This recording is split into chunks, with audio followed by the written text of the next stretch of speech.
枷锁第4章。大鱼。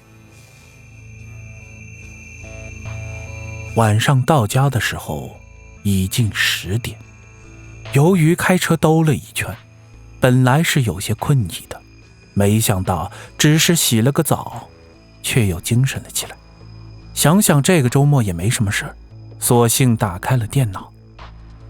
我很依赖如今的浏览器，根本不需要我来搜索，已经把当天的大小新闻加载到了首页。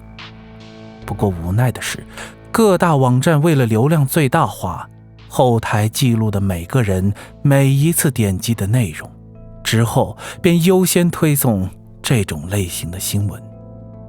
这看起来似乎很方便，根本不用去找就能看到感兴趣的内容。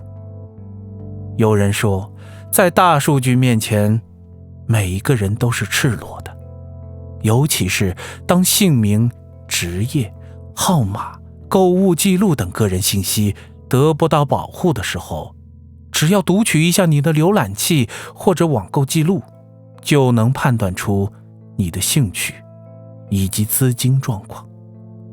当然了，这还只是互联网带来方便快捷的同时所产生无法回避的问题之一。类似下载注册小程序后个人资金被盗这种事情也是屡见不鲜。我们在面对日益复杂的互联网时，很少有人会持一份敬畏的态度，它就像一个无形的野兽，专门吞噬每个人的心智，无时无刻地存在这颗星球的每个角落。当我们还没有意识到灾难时，它已经变得无比强大，暗中默默地观察着每一个人。当时我正在浏览一则国际新闻，屏幕右上角的气泡弹出了一个消息，我只是扫了一眼便笑了。事实上，我只看到了发件人，名字是 Will Doer。 我心想，一个刚接触互联网的小子到处问人要邮箱，还特地取了一个外文名字，一定又是在发一些无聊问候的话罢了，所以没去理他，继续看我的新闻。赫尔墨斯是欧洲的一家软件公司，近20年来，旗下团队开发的游戏遍布世界各地。我记得念大学的时候就很风靡其中的一款，所以看到这家公司因涉及互联网安全问题而被国家安全总局叫停时，我便直接点了进去。寥寥100余字的新闻稿，读起来也是简单扼要。大致情况是，因为该公司最近几年在开发一个智能软件系统，由于其算法极为特殊，需要依靠量子计算机来处理大量的数据，所以占用了公司大部分的资金。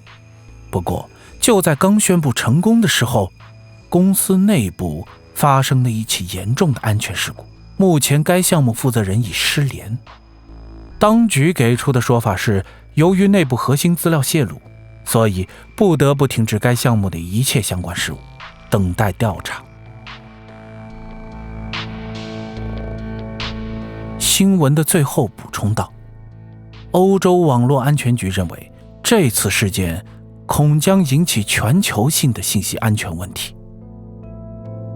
由于报道的相当敷衍，一些关键性的细节根本没有提，所以也只能了解一个大概。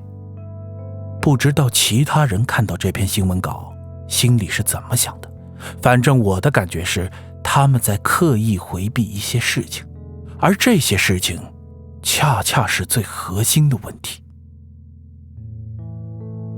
我一手划着鼠标，顺便点开了来自 Will Doer 的邮件。他的本名叫窦成宇，是一个刚入中学不久的13岁男孩。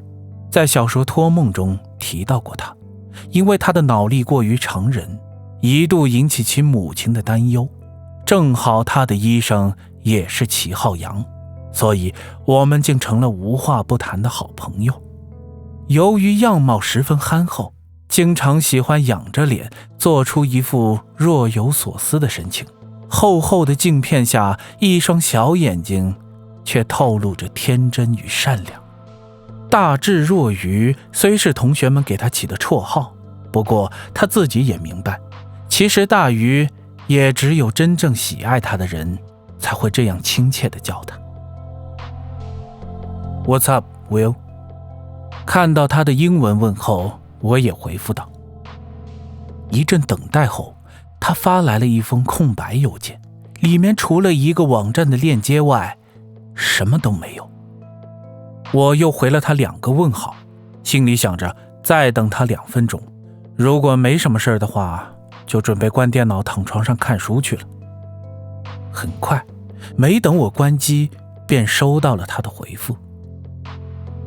这个游戏很好玩，你下载下来试试。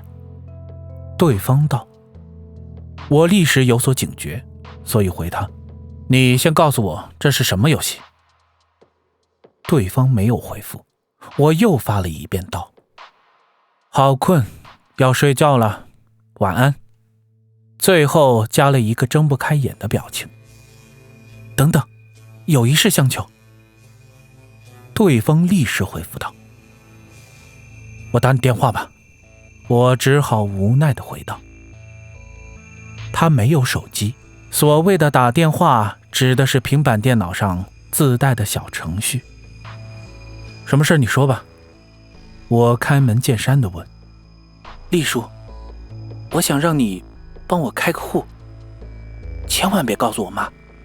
大鱼小声答道。开户？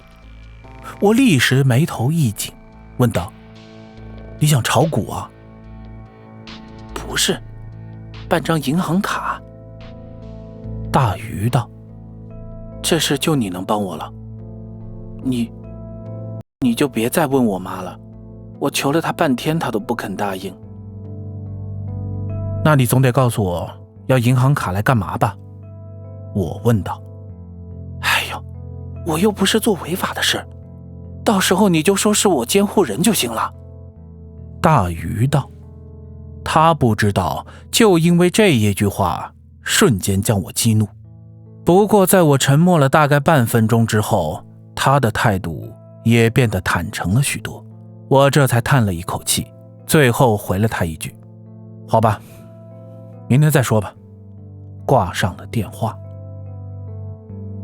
我当时生气的原因是，他从来没有像这样对我说过话。后来才明白，这就是所谓的青春叛逆期。不过他生活在单亲家庭，如果家长不能正确的引导，后果就是持续好几年的矛盾。想到这里，不得不为他的母亲感到一丝怜悯。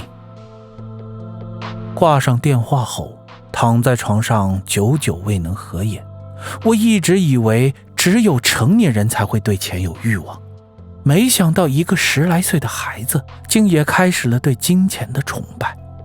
我很想知道他要钱做什么呢？可毕竟我是一个成年人，怎么想也想不出个答案。不过我决定明天应该和他好好聊聊。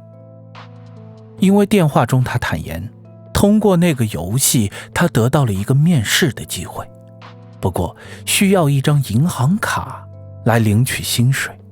表面上看这是一个很感人的事情，且不讨论未成年人工作的法律问题，他只是想通过自己的工作来赚钱，以此减轻家庭的负担，本该就是一件值得表扬的事情。不过当我稍微了解到更多的细节时，还是不禁倒抽了一口凉气。